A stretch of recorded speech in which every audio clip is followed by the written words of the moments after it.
Final AFF U23 tahun ini akan menjadi ulangan partai final 2 tahun lalu. Saat itu timnas U23 takluk dari Vietnam setelah kalah melalui adu penalti. Lalu apakah performa timnas saat ini cukup untuk membalas kekalahan dari Vietnam? Terlebih kita bermain di kandang sendiri, Stadion Utama Gelora Bung Karno. Kita ulas bersama analis sepak bola yang hadir di studio Kompas TV, Gita Suwondo. Selamat malam. Malam, Radi. Sebelum jauh ke pertandingan, kita lihat head to head dulu nih ya. Head to head antara pertemuan antara Indonesia dan juga Vietnam di kelompok umur. Nah, kalau melihat head to head, kita sebenarnya dari 13 kali pertemuan di berbagai ajang. Kita masih sedikit di bawah Vietnam. Kita 5 kali menang, Vietnam 7 kali menang. Nah, kalau melihat performa kita yang 5 kali menang dan mereka 7 kali menang, termasuk 2 tahun lalu kita kalah melalui adu penalti. Bagaimana melihat kan semalam ini? Susah juga kalau mengatasnamakan under 23, karena kan dari tahun ke tahun pasti skuadnya akan berubah. Betul. Bukan seperti senior ya, yang ada beberapa pemain yang masih main. Tapi kalau kita mengacu ke 2023, kita kalah adu penalti. Hernando Ari gagal sebagai penendang ke-6 saat itu. Karena dia pada saat itu mengajukan diri ingin menjadi penendang, kemudian dia gagal. Tapi di saat yang sama 2 tahun yang lalu juga kita menjadi juara SEA Games dengan di semifinal kita mengalahkan Vietnam under 23 juga dengan 3-2. Jadi 2 tahun lalu saya masih bilang imbang. Bahkan kalau kita mengacu ke 2019 kan kita di semifinal juga mengalahkan Vietnam gitu. Oke, nah selanjutnya kalau melihat produktivitas, kita akan melihat statistik produktivitas antara Indonesia dan juga Vietnam. Melalui beberapa pertemuan antara Indonesia dan Vietnam di kelompok umur 23. Kita punya 10 gol sepanjang pertandingan, sepanjang turnamen. Vietnam punya 7 gol. Lalu kita melepaskan 72 tembakan, Vietnam 63. Nah, average possession-nya kita lebih unggul sebenarnya. Kolektivitas pemain kita di lini tengah sebenarnya cukup baik ya. Betul. Kalau saya lihat belakang, tengah, kemudian permainan sampai masuk sepertiga lapangan lawan tuh kita rapi. Yang persoalan dari kita adalah kita tidak bisa menyelesaikan dengan baik. Ini terlihat sekali waktu lawan Filipina ya. Kita menang 1-0 lewat gol bunuh diri. Bahkan kita punya 6 peluang tambahan, tapi penjaga gawang mereka luar biasa. Malaysia juga dengan pertahanan mereka yang ketat, blok mereka yang ketat, itu menyulitkan kita. Lawan Thailand kemarin, ball position kita juga menang, tapi shot on target kita kalah dari mereka. Lagi-lagi eksekusi di lini depan ya. Betul. Dan kalau melihat itu 10 gol, 8 kan datang dari lawan Brunei ya. Jadi saya juga tidak terlalu menganggap Brunei hasil melawan Brunei diapresiasi tapi yang harus kita lihat adalah melawan Filipina, melawan Malaysia dan melawan Thailand, di mana kita hanya mencetak 2 gol dalam 3 pertandingan. Oke, tapi Vietnam ini kan punya karakter tim yang selalu meledak-ledak di setiap kesempatan. Terutama kalau lawan Indonesia selalu meledak-ledak. Mereka seolah tidak takut bermain di kandang lawan. Apa yang harus diwaspadai melalui Vietnam ini? 3-5-2 yang mereka mainin ya. Kalau kita lihat ya, orang yang bilang bahwa Nguyen Dinh Bak kemudian Nguyen Huyen Min di belakang, cetak masing-masing 2 gol. Tapi yang harus diwaspadai adalah Nguyen Van Trong juga di tengah. Kemudian ini pemain yang sudah bermain di senior juga, artinya pemain nomor punggung 8 ini yang juga harus diwaspadai. Kemudian permainan mereka dari sayap, ingat mereka cetak 7 gol dan di pertandingan terakhir grup, kemudian di pertandingan melawan Filipina mereka ketinggalan, tapi mereka mampu mengejar ketertinggalan. Jadi secara mental mereka ini dan mungkin skillnya di bawah Thailand, tapi mereka punya kemampuan untuk terus menekan, untuk tidak menyerah. Ini yang saya pikir salah satu kesulitan pada saat kita harus menghadapi Vietnam. Tapi secara skill juga sebenarnya dari 4 pertandingan yang sudah kita jalankan kan kita selalu bermain lebih baik dari lawan-lawan kita. Oke, kita selanjutnya lihat statistik pertahanan di lini belakang antara Indonesia dan Vietnam. Kita memenangkan 55 tackles. Vietnam mendapatkan 45 tackles. Kita cukup banyak melakukan pelanggaran, 31 pelanggaran, Vietnam 27, dan kita mendapatkan 6 kartu kuning, sedangkan Vietnam hanya 2. Padahal yang terkenal agak dalam tanda kutip sering bermain kasar Vietnam tapi kali ini justru mereka mendapatkan sedikit kartu kuning. Mungkin pertarungan mereka yang paling keras adalah melawan Filipina ya. Artinya mereka juga tidak harus kartu kuning pada saat berhadapan dengan Laos, berhadapan dengan Kamboja. Ini kesulitan kita adalah kita menghadapi partai harga diri melawan Malaysia, kita menghadapi partai yang juga sulit melawan Thailand. Jadi mau nggak mau nggak heran kalau ada 6 kartu kuning buat kita. Tapi melihat kita memenangkan 55 tackles. Ini Kadek Arel dan juga Kakang sepertinya memang tidak tergantikan di belakang. Betul.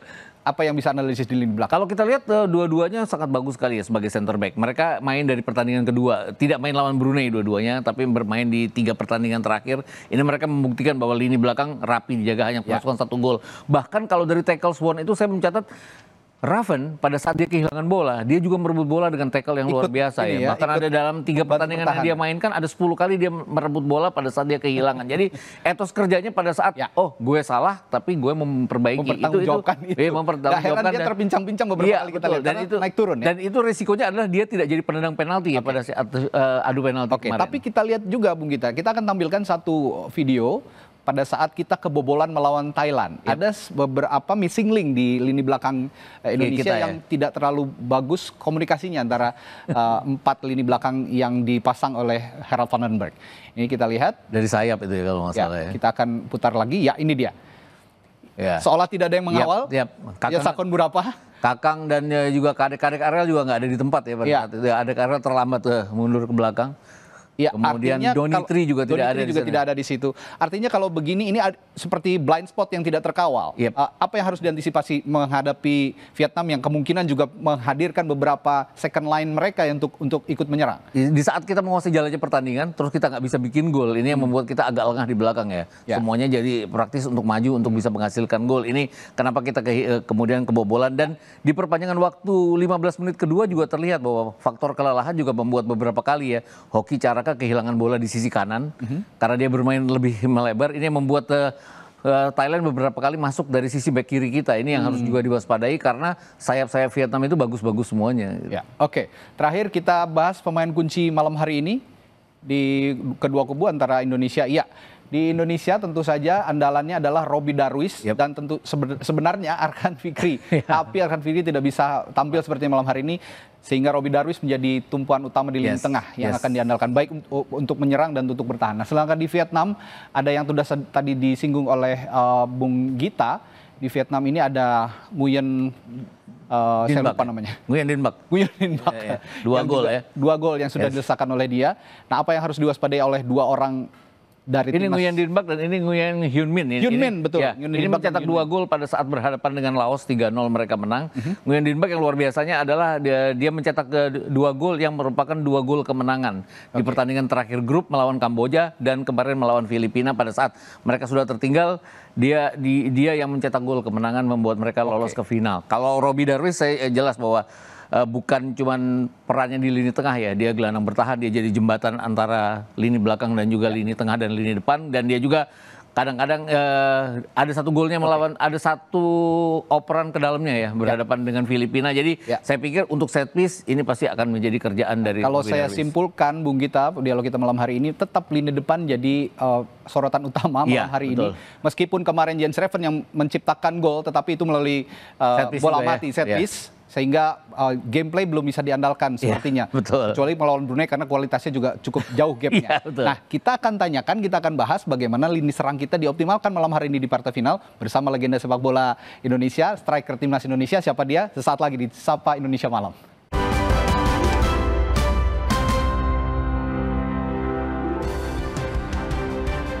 Nah, pasukan Garuda Muda punya misi balas dendam melawan Vietnam karena kalah di tahun 2019 di final melalui adu penalti. Lalu peluangnya di lini depan bagaimana untuk bisa menjebol gawang Vietnam malam hari ini? Seperti janji saya akan berbincang dengan legenda striker timnas Indonesia, mantan striker timnas Indonesia, Mas Budi Sudarsono.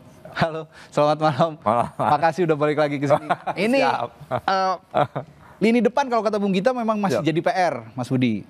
Mau dari penyisihan kemarin di semifinal dan sekarang di final sepertinya juga mungkin akan menghadapi kendala yang sama. Ketika aliran bola dari lini tengah sepertinya tidak bisa dieksekusi dengan baik di lini depan. Apa yang harus dirombak kira-kira kalau mau menjebol gawang Vietnam malam hari ini? Ya emang kalau ngomongin striker ya, kita ke belakang 2-3 tahun ke belakang maka agak susah untuk milih striker. Apalagi di timnas senior juga. Jadi semuanya event lah kayak timnas senior 2-3 sampai sekarang ini agak kurang pilihannya gitu. Mungkin karena salah satunya adalah kurang jam terbang ketika dia di tim di liganya. Oh, di liganya. Seperti itu. Oke. Nah, setuju di liga ini punya minim sekali jam terbang. Iya, buat striker terutama. Buat striker. Klub besar kita kan semuanya striker asing. Iya. Kemarin Persib juara kan semuanya striker asing. Sekarang kan pindah ke Malut semuanya striker asing juga. Saya ingat tahun 2007 waktu kita Piala Asia ya. Ada Mas Budi Sudarsono, ada BP. Sebelumnya kan Mas Budi Sudarsono ini kan di Persik. Persik juga bersama Christian Gonzalez mereka sampai menahan imbang Urawa Reds. Artinya kan lawan-lawannya itu lawan-lawan Asia jadinya yang membuat mereka pengalaman sehingga waktu di timnas memudahkan mereka jadinya. Nah ini semoga didengar juga nih oleh pelatih-pelatih klub-klub juga nih, kasihlah kesempatan striker kita ya, timnas kita itu untuk bermain. Nah kalau melihat dua striker yang benar-benar murni kita perbincangkan, ada Jens Reven dan Hoki Caraka. Hoki Caraka, ya. Sebenarnya tipikal mereka ini finisher atau bisa berakselerasi sebenarnya untuk dimanfaatkan juga membantu lini serang dari lini tengah.